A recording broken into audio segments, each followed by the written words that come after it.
Presented by আড্ডাবাজ আমরা। আড্ডাবাজ আমরা গল্প স্টেশনে সকল শ্রোতা বন্ধুকে জানাই স্বাগত। আজ আপনাদের জন্য হিমাদ্রি কিশোর দাশগুপ্তের লেখা একটি মিস্ট্রি এবং হরর, এই দুটির মিশ্রণে একটি গল্প রয়েছে। হিমাদ্রি কিশোর দাশগুপ্তের জন্ম 1973 সালে কলকাতা শহরে। ইতিহাস নিয়ে মাস্টার্স করলেও সাহিত্য চর্চায় ছিল তার প্রথম প্রেম। গত 15 বছর ধরে সাহিত্য চর্চা করে চলেছেন তিনি। 2016 সালে তার রহস্য গল্প সংকলন কালো ঘুনির জন্য পশ্চিমবঙ্গ সরকারের পক্ষ থেকে পান শিশু একাডেমি পুরস্কার। আজ তারই একটি গল্প হাজির করলাম আড্ডাবাজ আমরা। গল্প পাঠে এবং মৃত্যুঞ্জয় তান্ত্রিকের চরিত্রে আমি অর্জুন, কালীকিঙ্কর জ্যোতিষীর চরিত্রে অর্ঘ্যজিৎ, আরও অন্যান্য চরিত্রে সায়ন, অর্ঘ্যজিৎ এবং আমি অর্জুন। এডিটিং স্পেশাল সাউন্ড এফেক্টে আমি অর্জুন। পোস্টার ডিজাইনে কে, সমগ্র পরিচালনায় টিম আড্ডাবাজ আমরা। শুরু হচ্ছে হিমাদ্রি কিশোর দাশগুপ্তের কাহিনী অবলম্বনে মৃত্যুযোগ।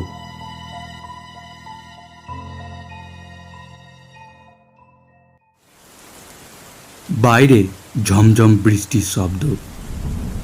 নিজের চেম্বারে গদি আঁটা চেয়ারে একলা বসেছিলেন কালীকিঙ্কর। সামনের টেবিলের দুপাশে স্তূপাকৃত পঞ্জিকা, ভূতডামর, বগলামুখী তন্ত্র, বশীকরণ বিদ্যা এ জাতীয় কয়েকটা বই, সাদা কাগজে আঁকা জন্মছক ইত্যাদি। আজ অমাবস্যা, তাই শনিবার। এসব দিনে সাধারণত বিবি গাঙ্গুলি স্ট্রিটে জ্যোতিষদের চেম্বারে হাত দেখানোর জন্য লম্বা লাইন পড়ে যায়।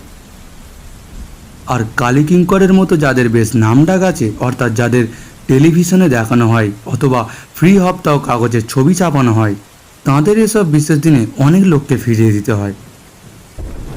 কিন্তু সন্ধ্যা 7টা বেজে গেলেও আজ এখনো পর্যন্ত একজনও হাত দেখাতে আসেনি কালীকিঙ্কর জ্যোতিষীর চেম্বারে। আর আসবেই বা কী করে? দুপুর থেকে মুষলধারে বৃষ্টি শুরু হয়েছে, থামার কোনো লক্ষণই নেই। দিনের বেলাতে আকাশ অন্ধকার ছিল, আর এখন সন্ধ্যার অন্ধকার তার সাথে মিলেমিশে একাকার হয়ে গেছে। না, আজ আর কেউ আসবে না। মাথা জোড়াটাকে একবার হাত বুলিয়ে নিজের মনে বললেন কালীকিঙ্কর। এরপরই তিনি চেম্বার বন্ধ করে উঠে পড়বেন মনে করে তার অ্যাসিস্ট্যান্ট কাম ড্রাইভার হরিপদকে হাঁক দিতে যাচ্ছিলেন। কিন্তু পরক্ষণেই তার মনে হলো তাকে তিনি একটা কাজে পাঠিয়েছেন।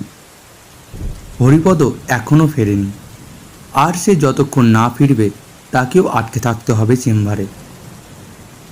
কালীকিঙ্করের টেবিলে একটা টেবিল ল্যাম্প রাখা আছে, তার হালকা আলো ছড়িয়ে পড়েছে ঘরে। তিনি খুঁটিয়ে খুঁটিয়ে দেখতে লাগলেন ঘরটা। বেশ কিছুদিন ধরে চেম্বারটা হাল ফ্যাশনের কায়দায় সাজাবেন বলে ভাবছেন। একটা কম্পিউটারও বসানোর ইচ্ছা আছে। যুগ পাল্টাচ্ছে, কম্পিউটারের সাহায্যে ভাগ্য গণনা আজকাল খুব চাহিদা। অনেক জ্যোতিষীরাই বসিয়ে নিচ্ছে, কিন্তু এসব কাজ করেও অন্য কাজের চাপে আর করা হয়ে উঠছে না তার।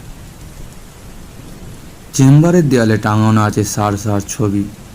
তার কোনোটাতে বিখ্যাত কোনো মানুষের সাথে কালীকিঙ্কর, কোনোটা দশমহাবিদ্যা বা প্রসিদ্ধ সাধনপীঠের। যারা এখানে আসে তাদের মনের ওপর তাদের বিশ্বাসে একটা প্রভাব বিস্তার করে এসব ছবি।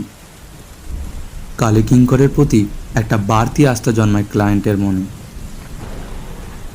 ছবিগুলোর দিকে তাকাতে তাকাতে ঘরের কোণে একটা ছবির দিকে তাকিয়ে চোখ আটকে গেল তার। অনেক দিন পর তিনি তাকালেন ছবিটার দিকে। অনেক পুরনো, বিবর্ণ হয়ে যাওয়া একটা বাঁধানো ফটোগ্রাফ ঝুল জমেছে ফ্রেমে। এক জটাজুটোধারী পুরুষের আবছা অবয়ব ফুটে আছে সেখানে। ও ছবি কালীকিঙ্করের গুরু মৃত্যুঞ্জয় তান্ত্রিকের। তাঁর থেকে জ্যোতিষশাস্ত্রের প্রথম পাঠ নিয়েছিলেন জ্যোতিষ সম্রাট কালীকিঙ্কর। জ্যোতিষ সম্রাট, হ্যাঁ, এই উপাধিটাই তো কালীকিঙ্কর ব্যবহার করেন তার নামের আগে। জ্যোতিষ সম্রাট গুরু মৃত্যুঞ্জয় এক আশ্চর্য ক্ষমতা সম্পন্ন মানুষ ছিলেন। কাক চরিত্র ললাট লিখন পাঠে অদ্ভুত ক্ষমতা ছিল তার। কোনো মানুষকে দেখে তিনি মুহূর্তের মধ্যে তার ভূত ভবিষ্যৎ বলে দিতে পারতেন।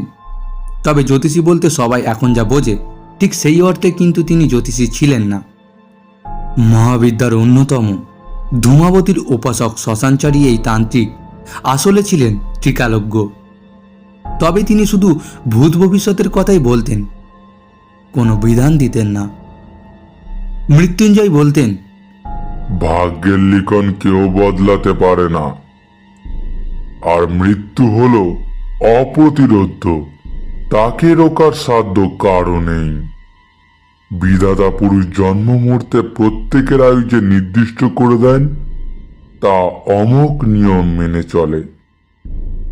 সেই হিসাবে এক চুলো এদিক ওদিক করা সম্ভব নয়। কালীকিঙ্কর একবার তাকে জিজ্ঞাসা করেছিলেন, আচ্ছা, আপনারও তো এত ক্ষমতা, তা আপনার ক্ষেত্রেও কি এই একই বিধি প্রযোজ্য?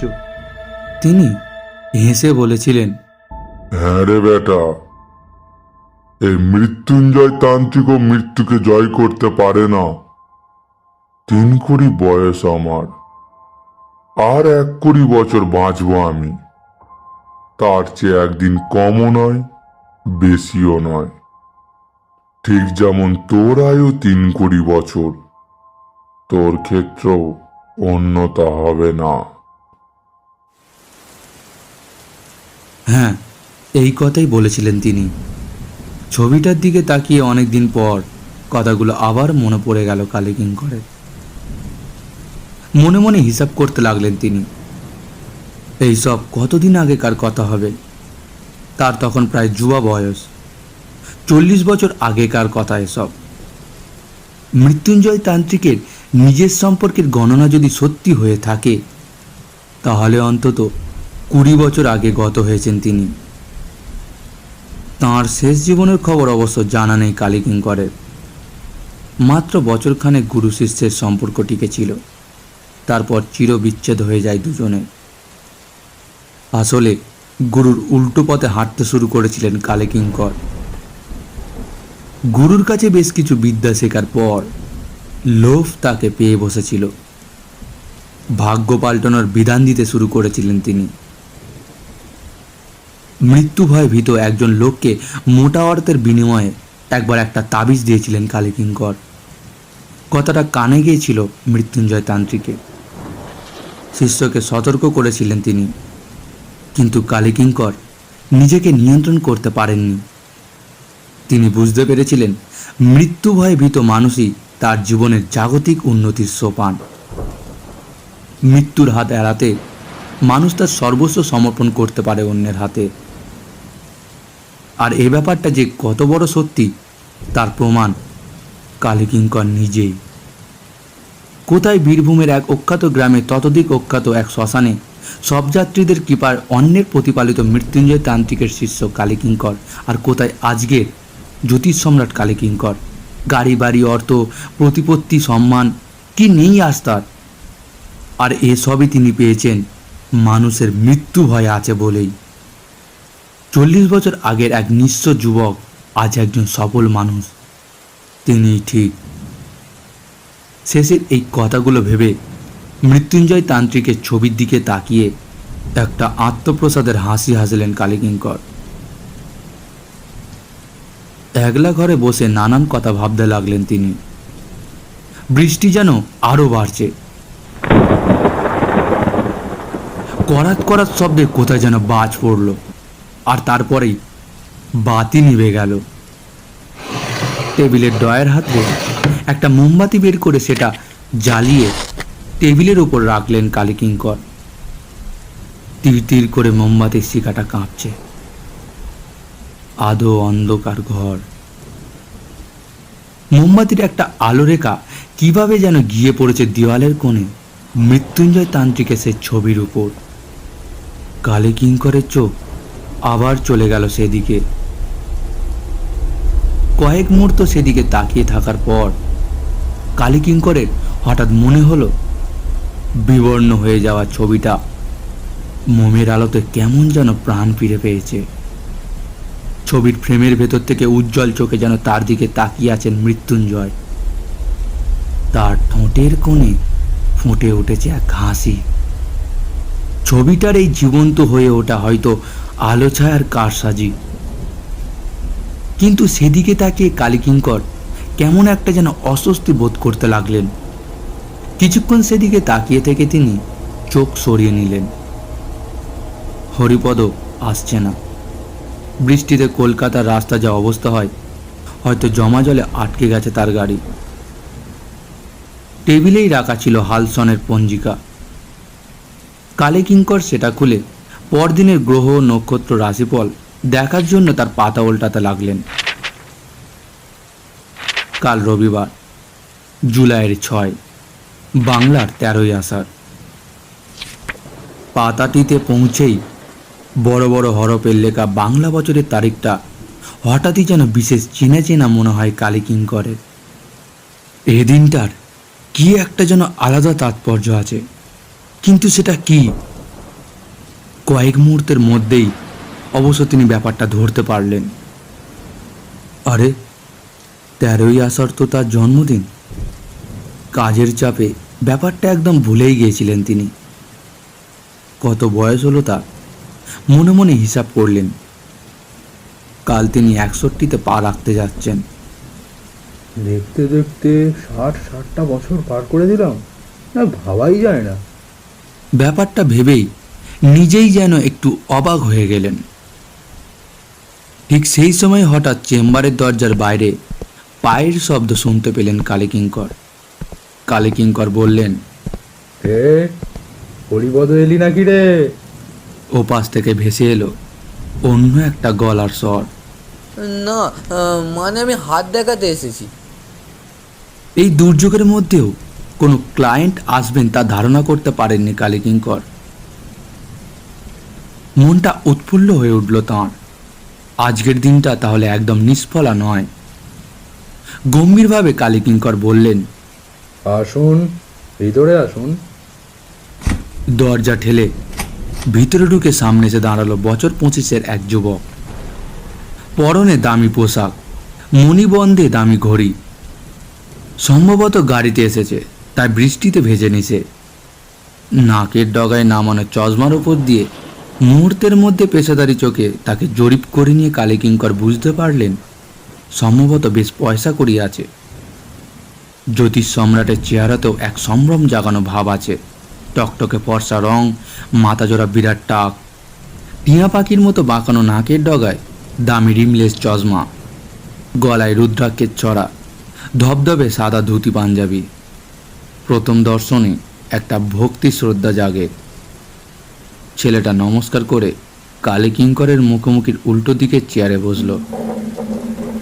কালীকিঙ্কর তার গাম্ভীর্য বজায় রেখে বললেন, হ্যাঁ বলুন, কি সমস্যা আপনার? আর হ্যাঁ, কোথা থেকে আসছেন আপনি? ছেলেটা বিষণ্ণ মুখে বলল, আমি অনিমেষ সেন, এই কলকাতাতেই থাকি, যোধপুর পার্কে। প্রোমোটারির ব্যবসা আছে আমার। ব্যবসা ভালোই চলে, জানেন তো। এইসব কারবারে নানা রকম অসুবিধাও থাকে, অনেক সময় খুনোখুনিও হয়। কিছুদিন ধরে একটা মস্তান টাকার জন্য আমাকে হুমকি দিচ্ছে। এই দেখুন তো, আমার কোনো বিপদের সম্ভাবনা নেই তো? এই বলে সে তার ডান হাতটা বাড়িয়ে দিল কালীকিঙ্করের দিকে। টেবিলে রাখা আতস কাঁচটা তুলে নিলেন। তারপর তার হাতটা স্পর্শ করলেন কালীকিঙ্কর। কি ঠান্ডা হাত, ঠিক যেন বরফ। আতস কাচের নিচে হাতটা দেখতে দেখতে তিনি কি করবেন চিন্তা করে নিলেন। মিনিট 5 হাত দেখার পর ছেলেটার জন্ম তারিখ জেনে নিয়ে একটা কাগজে বেশ কিছুক্ষণে রাশিচক্র আঁকিমুখি করে কালীকিঙ্কর গম্ভীর মুখে তাকালেন ছেলেটার দিকে। ছেলেটার চোখে স্পষ্ট উৎকণ্ঠা ফুটে উঠেছে। কি বলবেন ভাবা হয়ে গেছে কালীকিঙ্করের। তিনি তার চোখের দিকে তাকিয়ে বললেন, যা দেখছি ব্যাপারটা ভালো নয়, কিন্তু মঙ্গল ভীষণ কুপিত। তাছাড়া আপনার অপঘাতে মৃত্যুযোগও আছে। মৃত্যুযোগ? চেয়ার ছেড়ে প্রায় লাফিয়ে উঠল ছেলেটা। হ্যাঁ, মৃত্যুযোগ। জ্যোতিষ সম্রাট কালীকিঙ্করের গণনা কখনো মিথ্যে হয় না, বললেন তিনি। ছেলেটা তা শুনে বেশ ভয় পেয়ে গিয়ে বলল, কি কি হবে তাহলে? আপনি একটা ব্যবস্থা করুন, যাতে রক্ষা পাই আমি। আমি বাঁচতে চাই। ছেলেটার গলার স্বর কেঁপে উঠল। কয়েক মুহূর্ত গভীর চিন্তার ভান করে কালীকিঙ্কর বললেন, প্রতিকার অবশ্য একটি আছে। 5 রতির একটা চুনি ধারণ করতে হবে কিন্তু আপনাকে। ছেলেটা বলল, তাহলে সেটা কোথায় পাওয়া যাবে? কী রকম দাম হবে? যাই হোক না কেন, আমি নেবো। জ্যোতিষী বুঝলেন তার ওষুধ ধরেছে। তিনি বললেন, আমার কাছে পাওয়া যাবে, তবে আজে বাজে জিনিস কিন্তু আমি রাখি না। খাঁটি বর্মি চুনি, 1020 টাকার মতো পড়বে। এই বলে তার রিভলভিং চেয়ার ঘুরিয়ে তার ঠিক পিছনের দেয়ালের গায়ে গাঁথা লোহার সিন্দুক খুলে একটা ছোট বাক্স বার করে আনলেন। তার মধ্যে বেশ কয়েকটা তুলোর কাগজের মোড়ক। একটা মোড়ক খুলে তিনি ছেলেটার সামনে মেলে ধরতেই মটর দানার মতো লাল পাথর মোমের আলোতে চকচক করে উঠল। ছেলেটা কয়েক মুহূর্ত সেদিকে তাকিয়ে বলল, এতে কাজ হবে তো? কালীকিঙ্কর বললেন, নিশ্চয়ই হবে। একদম খাঁটি রত্ন যে, এটা ধারণ করলে মৃত্যু আপনাকে স্পর্শ করতে পারবে না। তাঁর কথা শুনে ছেলেটার চোখ ঝলমল করে উঠল। পরক্ষণে প্যান্টের পকেট থেকে একতারা নোট বার করল কালীকিঙ্করকে দেওয়ার জন্য। মিনিট 5 সময় লাগলো রসিদ কাটার জন্য। করে 500 টাকার নোটগুলো গুনে দিয়ে চুনিটা নিয়ে হাসি মুখে ছেলেটা চেয়ার ছেড়ে প্রায় উঠে দাঁড়ালো। হাসি কালীকিঙ্করের মুখেও। টাকাগুলো সিন্ধুকে রেখে তিনি ছেলেটার উদ্দেশ্যে বললেন, আপনি নিশ্চিন্তে যান, প্রয়োজন হলে আবার আসবেন খন। হাত জোর করে নমস্কার জানিয়ে ছেলেটা বলল, আপনি আমাকে বাঁচালেন, অবশ্যই আসবো। এরপর সে বাইরের দিকে পা বাড়াতে গিয়ে একবার থমকে দাঁড়িয়ে পড়ে বলল, দরজার বাইরে বেঞ্চে আরও দুজন আছে, মনে হয় তারাও হাত দেখাবেন। ভেতরে পাঠিয়ে দেবো কি? এই বৃষ্টিতে আরও দুজন? ব্যাপারটা ভাবতে পারেননি কালীকিঙ্কর। এই দুর্যোগের দিনও লক্ষ্মী দেবী তার প্রতি প্রসন্ন। মনটা নিচে উঠল তার, কিন্তু মনের ভাব গোপন করে তিনি বললেন, আজকেও দেখছি আমার মুক্তি নেই। হ্যাঁ, তা একজনকে ভেতরে আসতে বলুন। এমনভাবে তিনি কথাগুলো বললেন যেন নিতান্তই অনিচ্ছা সত্ত্বেও হাত দেখতে হবে তাকে। যে ভদ্রলোক এবার কালীকিঙ্করের সামনে চেয়ারে এসে বসলেন তিনি মধ্যবয়সী, পরনে ধূসর রঙের দামি 3 পিস স্যুট, সুন্দরভাবে কামানো ফর্সা মুখ, চোখের চশমাটাও সোনার বলেই মনে হয়। বেশ একটা আত্মবিশ্বাসের ভাব আছে লোকটার মধ্যে, কিন্তু সে বিশ্বাসে নিশ্চয় টোল খেয়েছে, নইলে ইনি জ্যোতিষের দরবারে হাজির হবেন কেন? জ্যোতিষদের পেশায় ক্লায়েন্টদের সাইকোলজি বোঝাটা বেশ জরুরি। অভিজ্ঞ কালীকিঙ্কর ধরতে পারলেন এই ব্যাপারটা। চেয়ারে বসার পর লোকটা একটু ইতস্তত করে বললেন, আমার নাম অবনী হালদার, পেশায় চার্টার্ড অ্যাকাউন্টেন্ট, তবে নিজস্ব ফার্ম আছে। কয়েক মাস ধরে একটা ভয় তাড়া করে বেড়াচ্ছে আমাকে, কোনো কাজে মন বসাতে পারছি না। তাই আপনার কাছে এসেছি, যদি কোনো পাথর টাথর। কথাটা আর শেষ করলেন না তিনি। স্থির দৃষ্টিতে তার দিকে তাকিয়ে প্রশ্ন করলেন কালীকিঙ্কর, কি ভয়? অবনী হালদার কয়েক মুহূর্ত চুপ করে থেকে জবাব দিলেন, মৃত্যু ভয়। এরও মৃত্যু ভয়? এ তো মেঘনা চাইতেই জল। সোজা হয়ে বসে কালীকিঙ্কর জানতে চাইলেন, কিসের মৃত্যু ভয়? অবনী হালদার বললেন, আমার পেটে একটা ব্যথা আছে দীর্ঘদিন ধরে। ডাক্তারের পিছনে অনেক টাকা পয়সা ঢেলেও কোনো কাজ হচ্ছে না। 3 মাস ধরে ব্যথাটা ক্রমশই বাড়ছে। যদিও ডাক্তারেরা এখনো ফাইনালি কিছু বলেননি, তবে একটা আশঙ্কা ক্রমশই দানা বাঁধছে আমার মনে। আসলে আমার বাবা ঠাকুরদাও এই রোগেই আমার মতন বয়সে চলে গেছেন।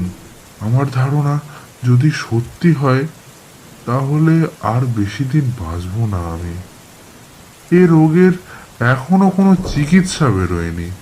কথাগুলো একটানায় বলার পর একটা দীর্ঘশ্বাস ছেড়ে অবনী হালদার বললেন, আপনার অনেক নাম শুনেছি, তাই আপনার কাছে এসেছি। টাকা পয়সার ব্যাপারে আমি কোনো কার্পণ্য করব না, দেখুন যদি কিছু করতে পারেন। তাঁর কথা শোনার পর কালীকিঙ্কর শুধু বললেন, তা আপনার ডান হাতটা দেখি। অবনী হালদার তার ডান হাতটা বাড়িয়ে দিলেন। তাঁর অনামিকায় জলজল করছে একটা চুনি বসানো সোনার আংটি। ঠিক যেমন একটা চুনি একটু আগে তিনি একটা ছেলেকে দিলেন, ঠিক সেই রকম। আংটিটা দেখে কালীকিঙ্করের বুঝতে অসুবিধা হলো না যে ইতিপূর্বে কোনো কারণে কোনো না কোনো দিন কোনো জ্যোতিষীর কাছে গিয়েছিলেন ভদ্রলোক। হয়তো সেখান থেকেই কোনো কারণে পাথর টাথরে তার বিশ্বাস জন্মেছে। বাইরে বৃষ্টির বিরাম নেই, ঘন ঘন বাজের শব্দ শোনা যাচ্ছে। অবনী হালদার বললেন, কি কি কি বুঝলেন বলুন তো? আমার ধারণাই কি ঠিক? বাপ ঠাকুরদার মতোই কি এই বয়সে মৃত্যুযোগ লেখা আছে আমার ভাগ্যে? কথাগুলো বলতে গিয়ে অবনী হালদারের গলার স্বর কেঁপে উঠল। কালীকিঙ্কর একটা আক্ষেপের ভাব গলায় ফুটিয়ে তুলে বললেন, 200 সেন্ট, অর্থাৎ অন্তত 2 রতির একটি বেলজিয়াম হিরে ধারণ করতে হবে আপনাকে। 1040-এর মতো পাথরের দাম পড়বে, কিন্তু পারবেন? অবনী হালদার বলে উঠলেন, পারবো না কেন? হিসাব করলে দেখা যাবে এর চেয়ে অনেক বেশি টাকা আমি ডাক্তারের পেছনে ঢেলেছি। ও ও ও টাকা এখনই আমার সঙ্গে আছে। কোন জুয়েলারি দোকানে ও পাথর পাওয়া যাবে বলুন, আমি এখনই কিনে নিয়ে বাড়ি ফিরবো। কালীকিঙ্কর বললেন, এই বৃষ্টির রাতে এখন হয়তো দোকান বন্ধ হয়ে গেছে, তবে আপনাকে একটা কথা বলি, ক্লায়েন্টদের সুবিধার জন্য কয়েকটা দামি পাথর আমি রেখে দিই। 2 রতি হিরে আমার কাছে আছে। হ্যাঁ, দাঁড়ান, আপনাকে বরং দেখাই। এই বলে সিন্ধুকের দিকে ফিরলেন কালীকিঙ্কর। আর কয়েক মুহূর্ত পরই তার হাতের তালুতে ছোট একটা পাথর নিয়ে তা মেলে ধরলেন ভদ্রলোকের সামনে। মোমের আলোতে ঝলমল করে উঠল বেলজিয়ামের হিরে। পাথরটার দিকে তাকিয়ে অবনী হালদার বিস্মিতভাবে বললেন, এই পাথর সত্যি আমার মৃত্যুযোগ দূর করতে পারবে নাকি? শান্ত গলায় জ্যোতিষ সম্রাট বললেন, হ্যাঁ, এই হিরেই একমাত্র পারে আপনার মৃত্যুযোগ দূর করতে। লেনদেনের কাজ সম্পন্ন হয়ে গেল কিছুক্ষণের মধ্যে। হিরে নিয়ে চেম্বার ছেড়ে বেরিয়ে গেলেন অবনী হালদার নামে ভদ্রলোক। অবনী হালদারের টাকাগুলো সিন্ধুকে তুলে রেখে ঘড়ির দিকে তাকালেন কালীকিঙ্কর। 8টা বাজে। হরিপদর এখনো দেখা নেই। একটু ভয় ভয় লাগলো। এতগুলো টাকা, দিনকাল মোটেই ভালো নয় আজকাল। সিন্ধুকে ভালো করে চাবি দিয়ে সেটা তিনি ট্যাঁকে তুলতে যাচ্ছেন, ঠিক সেই সময় দরজার কাছ থেকে ভেসে এলো একটা কণ্ঠস্বর, আমি কি ভিতরে আসতে পারি? কালীকিঙ্করের হঠাৎ খেয়াল হলো, হ্যাঁ, আরও একজন তো অপেক্ষা করছেন। হ্যাঁ, ভেতরে আসুন। জবাব দিলেন কালীকিঙ্কর। বৃদ্ধ ভদ্রলোক, বয়স মনে হয় 70-এর ওপরে হবে। চোখে চশমা, চুনোর ধুতি, গিলে করা পাঞ্জাবিতে সোনার বোতাম, হাতে রূপোর বাঁধানো ছড়ি। নমস্কার জানিয়ে চেয়ারে বসলেন তিনি। কালীকিঙ্কর ভালো করে দেখলেন তাকে। সম্ভ্রান্ত চেহারা ভদ্রলোকের। স্বভাবসুলভ গাম্ভীর্য বজায় রেখে কালীকিঙ্কর বললেন, হ্যাঁ, বলুন, কি সমস্যায় এসেছেন আপনি? কি করা হয়? ভদ্রলোক বললেন, আমার নাম অগর চক্রবর্তী। এক সময় সরকারি দপ্তরে বেশ একটা উঁচু পদে চাকরি করতাম। একলা মানুষ। বর্তমানে বাড়িতে ধর্মকর্ম নিয়েই সময় কাটাই। জ্যোতিষে আমার বিশ্বাস আছে। বয়স পড়ে এলো, শেষ বয়সে একটু ললার লিখনটা জানতে এসেছি। আপনি ললার লিখন পড়তে পারেন? আমার যা বয়স তাতে হস্তরেখা সব হারিয়ে গেছে। কালীকিঙ্কর বললেন। পারবো না? সব বিদ্যাই আমার জানা আছে। হ্যাঁ, একসময় মৃত্যুঞ্জয় তান্ত্রিকের শিষ্য ছিলাম আমি। সাধারণত এই কথাটা বলেন না তিনি। নিজের অজান্তেই যেন মৃত্যুঞ্জয় তান্ত্রিকের নামটা অনেক দিন পর তার মুখ থেকে বেরিয়ে এলো। বৃদ্ধ বললেন, ও মৃত্যুঞ্জয় তান্ত্রিক, হ্যাঁ নাম শুনেছি তার। বৃদ্ধ তাকে খুশি করার জন্য কথাটা বলল কিনা তা বুঝতে পারলেন না কালীকিঙ্কর। তাঁর কপালের দিকে বেশ কিছুক্ষণ তাকিয়ে থেকে কালীকিঙ্কর বললেন, তা আপনার জন্ম তারিখটা একবার বলুন দেখি।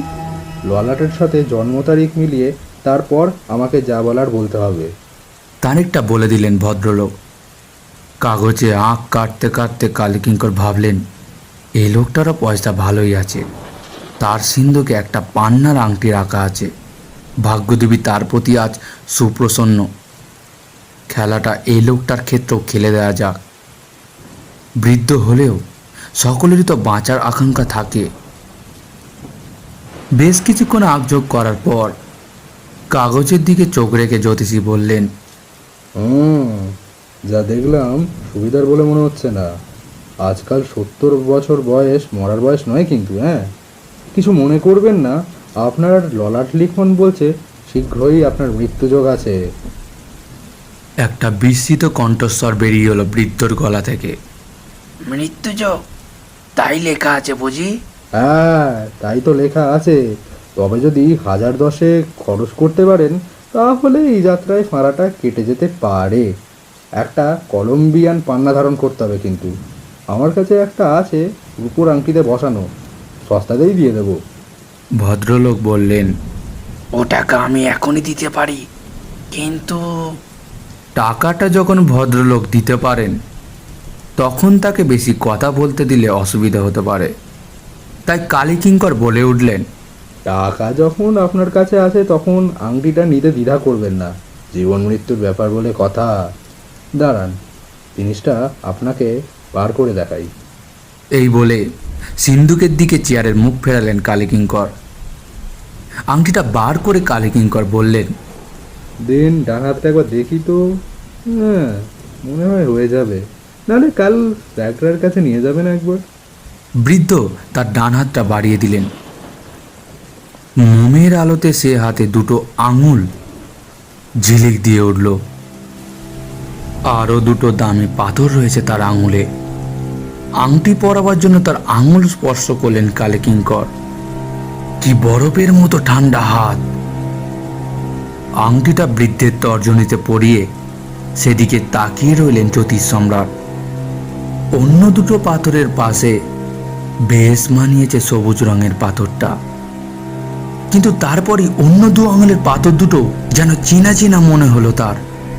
ঠিক সেই সময় বৃদ্ধ হঠাৎ যেন বলে উঠলেন, পাথর কি মৃত্যুযোগকে খণ্ডাতে পারবে?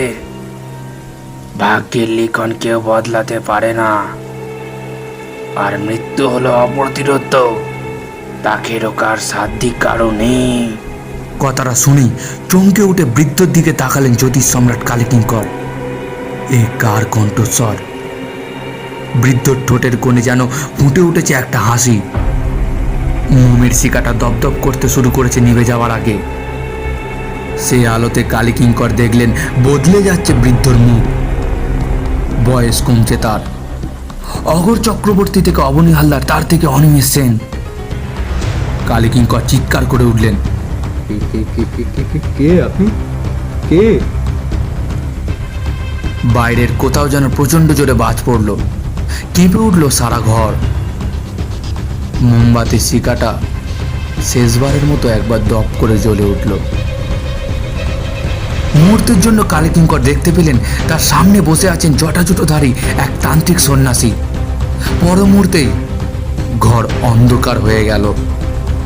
সেই অন্ধকারের ভিতর থেকে ভেসে এলো বহুদিন আগে কালীকিঙ্করে শোনা এক পরিচিত কণ্ঠস্বর। বিধাতা পুরুষ তার জন্ম মুহূর্ত প্রত্যেকের আয়ু নির্দিষ্ট করে দেয়।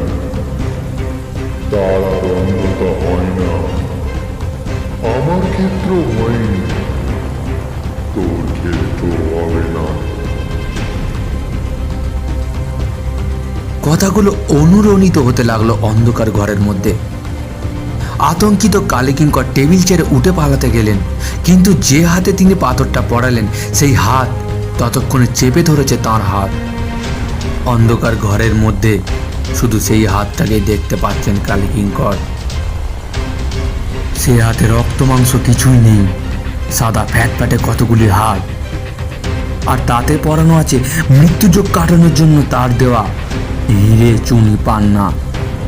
একটা আর্তচিৎকার বেরিয়ে এলো কালীকিঙ্করের গলা থেকে। বাজের শব্দে ঢেকে গেল কালীকিঙ্করের আর্তনাদ।